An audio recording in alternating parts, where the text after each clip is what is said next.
Legenda Nyi Roro Kidul.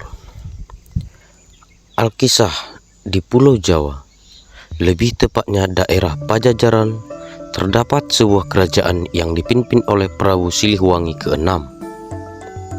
Prabu Siliwangi ke-6 memiliki kegemaran berburu di hutan belantara.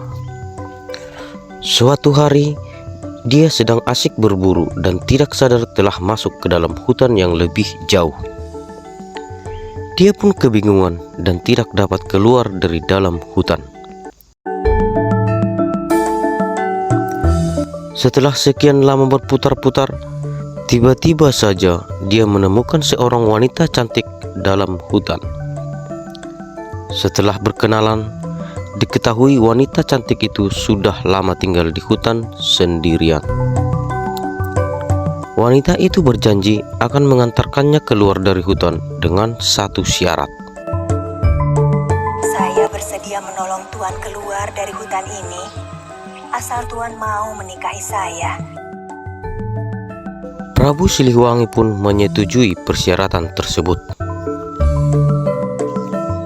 Selama tinggal di hutan, Prabu Siliwangi pun jatuh hati kepada wanita cantik itu dan akhirnya mereka pun menikah. Karena sudah lama tinggal di hutan, Prabu Siliwangi pun kembali ke kerajaan tanpa sang istri. Kakanda, sesekali datanglah menjenguk hamba. Jika ada kesempatan berburu, aku pasti kemari. Sesampainya di kerajaan, seluruh rakyat bahagia mengetahui sang raja telah kembali. Mereka sempat berpikir bahwa sang raja telah meninggal. Karena sibuk dengan tugasnya, sang raja pun mulai melupakan keberadaan istri di dalam hutan. Pada suatu malam, ketika Prabu Siliwangi sedang tertidur pulas, tiba-tiba saja dia kaget dengan suara tangisan bayi. Raja pun mencari asal suara bayi tersebut, yang ternyata di depan pintu istana. Sang Prabu merasa kebingungan dengan keberadaan bayi tersebut. Tiba-tiba saja muncul asap serta cahaya putih yang berubah menjadi sosok wanita cantik yang tidak lain adalah istri dari Prabu Siliwangi.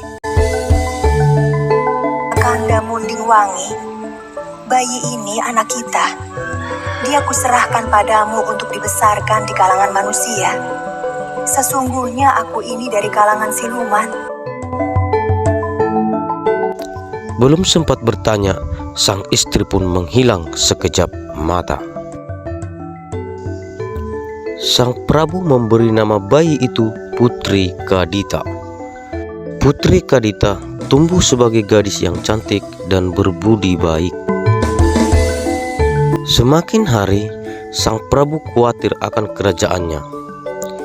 Dia tidak memiliki anak laki-laki sebagai penerus kerajaan kelak. Kemudian, Prabu Siliwangi meminta izin kepada Putri Kadita untuk menikah lagi. Putri Kadita pun menyetujui hal tersebut.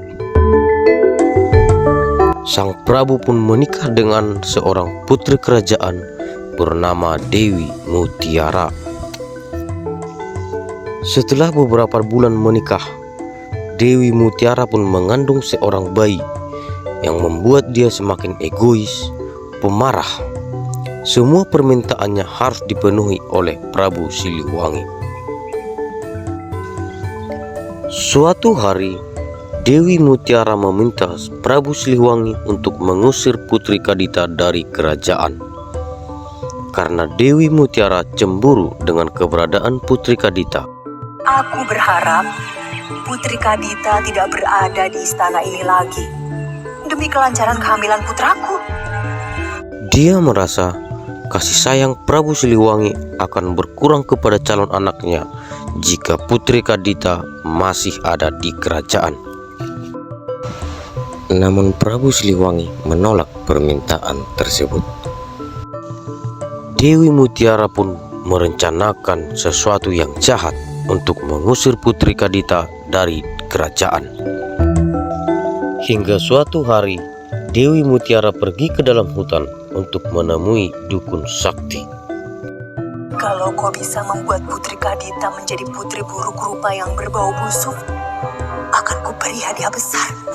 Sangat besar. Baik, Tuan Ratu. Dia rela membayar mahal jika Putri Kadita tersingkir dari kerajaan. Hingga suatu malam, ketika Putri Kadita sedang tertidur pulas, tiba-tiba muncul asap beraroma busuk mengelilingi tubuh Putri Kadita. Keesokan paginya, Putri Kadita pun terkejut dengan kondisi tubuhnya yang penuh dengan bercak nanah dan beraroma busuk. Apa yang terjadi padaku? Kenapa tiba-tiba tubuhku dipenuhi kuning seperti ini? Melihat keadaan putrinya, Sang Prabu memanggil seluruh tabib untuk menyembuhkan Putri Kadita. Namun tak ada satupun tabib yang mampu mengobati Putri Kadita. Mohon ampun Tuan Raja, penyakit Putri Kadita bukanlah penyakit biasa. Hamba tidak berhasil mengobatinya. Aku mengerti. Ada sesuatu yang aneh pada penyakit putri. Di tengah keputusasaan Sang Prabu, Dewi Sartika pun mengusulkan niat jahatnya untuk mengasingkan Putri Kadita dari kerajaan. Dengan alasan agar penyakit Putri Kadita tidak menular kepada seluruh rakyat di kerajaan. Sang Prabu pun meminta putrinya untuk pergi dari istana. Putri Kadita pun pergi meninggalkan kerajaan dan bertapa di sebuah hutan. Putri Kadita pun mendengar suara yang menyuruh untuk pergi ke pantai selatan.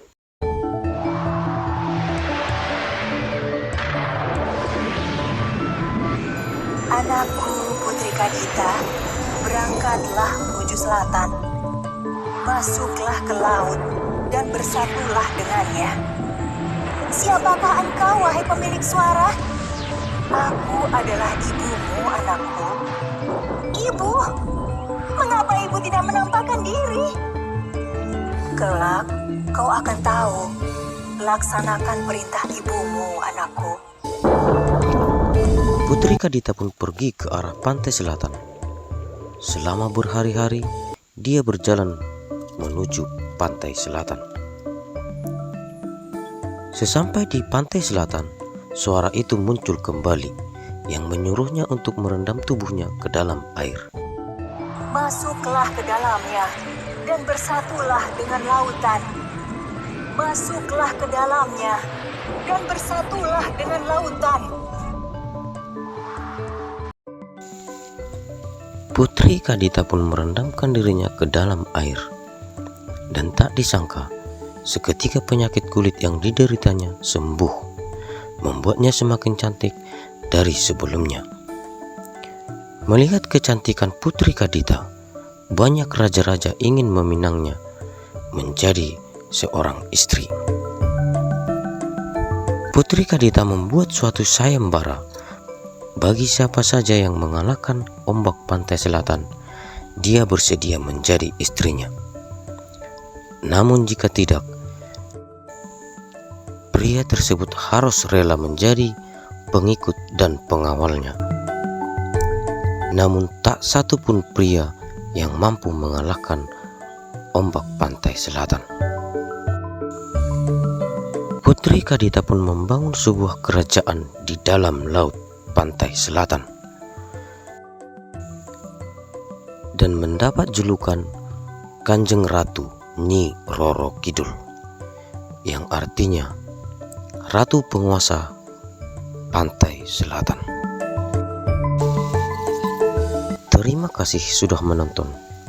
Jika ada kesalahan, mohon dimaafkan. Mohon dukungannya, subscribe, like, dan share.